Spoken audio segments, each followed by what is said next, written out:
अंदर जो संदूक पड़ा है उसमें। हाँ, लेकिन थोड़ी बेहोशी की हालत में है।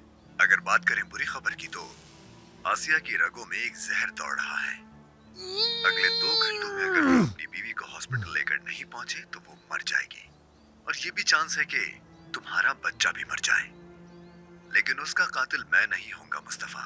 तुम्हारी नाअहली की वजह से वो मर जाएगा, लेकिन बगैर गाड़ी के और इस जख्मी टांग के साथ।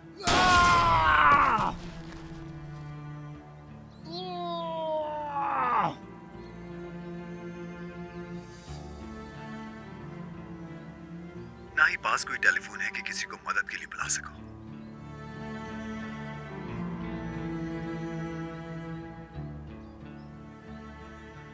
उस पहाड़ी से अपनी बीवी को कंधे पे उठा के ला सकोगे तुम? देखते हैं तुम्हें अपनी बीवी से कितना प्यार है। काश कि तुम ताहिर को ना मारते तो वो तुम्हारी कुछ मदद कर देता, लेकिन अब तो वो भी नहीं है।